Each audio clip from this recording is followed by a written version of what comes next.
Teman-teman, ini ada satu bahasan yang bisa membantu kita untuk lebih cepat bertindak ya. Bahasan ini saya dapat dari buku yang ditulis oleh Derek Sivers. Judul bukunya itu Useful Not True. Kalau kita selama ini tuh sering mau bertindak ragu-ragu, atau mungkin kita itu kurang ada semangatnya gitu, pengen melakukan sesuatu kok kayak kurang dapat spiritnya. Idenya itu adalah bahwa kebanyakan hal-hal yang bisa kita praktekkan dalam keseharian itu sebenarnya nggak benar-benar banget dalam tanda kutip ya. Dia nggak yang betul-betul 100% benar secara empiris. Tetapi kalau dia berguna dan bisa membantu kita menyelesaikan sesuatu, membantu kita mengerjakan sebuah pekerjaan, kenapa nggak kita pakai?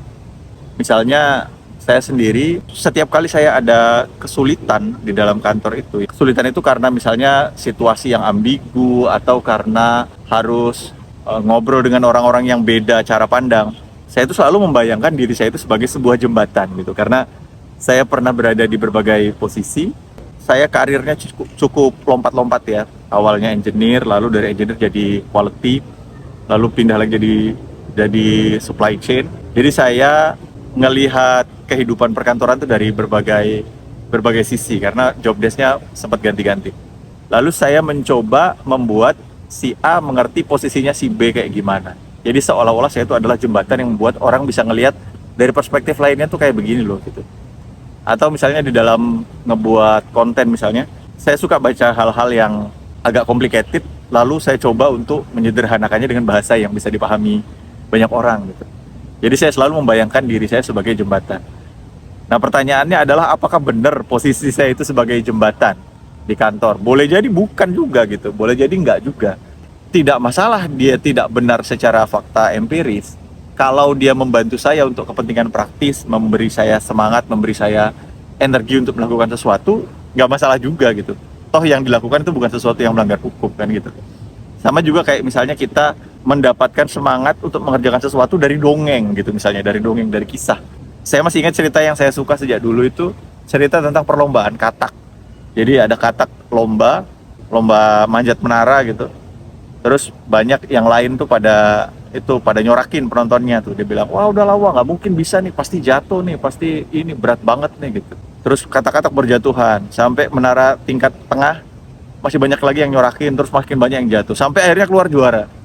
Setelah keluar juara, pas ditanya apa rahasianya kok kamu bisa jadi juara gitu. Terus dia nggak jawab, ternyata katak ini tuli gitu. Ternyata dia tuli. Jadi karena dia tuli, dia nggak dengerin hal-hal yang membuat dirinya ngedown gitu. Nah, ini kan sebenarnya hanya dongeng aja. Apakah benar ada begitu? Apakah benar katak bisa berlomba? Kan enggak juga gitu. Jadi secara empiris dia enggak benar juga. Tapi dengan begitu kita bisa mendapatkan semangat karena mengadopsi ceritanya gitu. Nah, ini penting banget ternyata di dalam kehidupan keseharian, misalnya dalam perkantoran atau dalam kehidupan personal. Saya ngerasa kita tuh perlu mengadopsi hal-hal yang mungkin secara akademis nggak terlalu bener-bener banget, nggak terlalu yang betul-betul ada jurnalnya gitu ya, nggak terlalu betul secara fakta, tetapi dia bisa menyemangati, ya itu nggak masalah gitu. Karena terkadang justru dengan hal-hal semacam itu kita bisa action. Kalau selama ini kita tuh action menunggu semua data komplit, mungkin nggak selesai juga gitu. Biasanya dulu itu saya orangnya sangat data driven ya. Jadi kayak misalnya untuk menyelesaikan suatu perkara di kantor itu, misalnya ada insiden, lalu dianalisa. Analisa itu kan berbagai macam cara untuk membreakdown akar permasalahan suatu hal ya. Dari yang mulai sederhana sampai yang sangat complicated. Saya itu paling suka yang complicated. Jadi dibedah dulu, kenapa begini, kenapa begitu, sebenarnya apa detailnya, masuk sampai ke yang paling dalam gitu.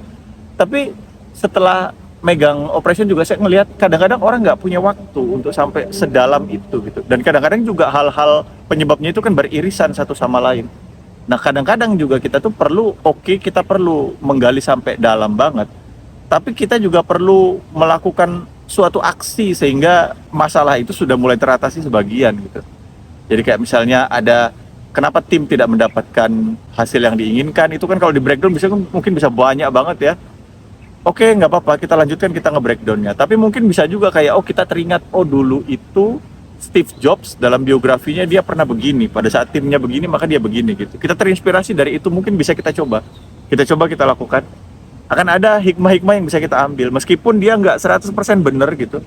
Tetapi balik lagi tadi kayak dia useful meskipun dia nggak true 100%. Seperti kita mengambil hikmah dari dongeng, dari cerita sejarah, ada yang mirip-mirip dengan kita. Atau kadang kita mengidentifikasi diri kita, oh kayaknya saya sekarang sedang menghadapi fase seperti fase yang saya baca dalam novel gitu. Itu kan gak ada masalah, karena setiap orang tuh dia kadang-kadang nge-framing supaya dia bisa mendapatkan semangat untuk menjalani hidupnya. Kita tuh memberi makna pada kehidupan kita. Kita nge-framing kehidupan kita sendiri dengan cerita gitu ya. Itu bisa teman-teman praktekkan kalau misalnya selama ini tuh udah mengalami kebuntuan analisis. Kadang-kadang saking jagonya kita menganalisis, mau action malah bingung. Atau kita nggak action padahal kita tahu sesuatu itu penting ya, itu berarti caranya bukan lagi cari pakai data, caranya cari cerita, pakai cerita, cari apa yang bisa mengilhami kita dari sebuah cerita meskipun dia bukan betul-betul oke gitu ya. Kayak saya udah tahu nih olahraga ini harus ya, tapi kok kayak males banget. Saya tuh nggak bisa tergerak dengan saya baca jurnal misalnya, wah bagaimana treadmill selama 30 menit bisa bermanfaat, membakar kalori sekian gitu-gitu. Itu tidak menggugah. Tapi pas saya baca cerita, ada seorang novelis, penulis novel yang luar biasa bagus. Dia membuat memoir tentang bagaimana dia berlari, lalu bagaimana dengan berlari itu dia merasakan being in the moment. Dengan berlari itu dia kemudian dia merasakan kayak bisa terlepas dari pikiran-pikiran yang banyak gitu. Jadi dia bisa menikmati betul-betul kesendiriannya dengan dia olahraga, dengan dia lari. Oh ternyata lari bisa dipandang tidak dari sisi sportnya, dari sisi hal-hal yang maknawi kayak begitu juga bisa. Nah itu lebih menggugah saya ketimbang saya baca jurnal. Meskipun jurnal itu true secara fakta, tetapi dia dalam hal ini kurang useful. Lebih useful baca cerita gitu untuk menggugah aksi gitu. Nah gitu, mungkin bisa teman-teman praktekkan ya. Tidak selamanya kita itu harus mencari sesuatu yang betul-betul full 100% benar secara empiris dan fakta. Tapi kadang-kadang hal yang enggak terlalu dalam tanda kutip benar, tapi bisa menggugah kita, bisa kita adopsi juga gitu untuk membantu kita aksi. Tentu ada hal-hal di mana hal kayak itu nggak bisa dipraktekkan. Misalnya kita di kantor memutuskan sesuatu yang ngaruh untuk kepentingan orang banyak. Misalnya merger perusahaan atau apalah ya, keputusan-keputusan yang berimbas kepada banyak orang itu ya harus data driven, harus benar-benar pakai data. Atau hal-hal yang impact-nya besar ya, hal-hal semacam itulah. Tapi kalau saya biasanya saat dia itu hanya untuk, pertama untuk saya pribadi, kedua itu lebih ke saya udah tahu hal itu benar dan harus dilakukan tapi saya nggak bisa aksi, ya itu bisa saya pakai itu. Saya cari hal-hal yang useful meskipun dia tidak terlalu benar secara fakta, tapi kalau dia useful saya pakai untuk bisa mendorong kita melakukan sebuah aksi. Ya wes, oke deh. Makasih buat yang udah mantau, sampai jumpa di edisi berikutnya. Wassalam.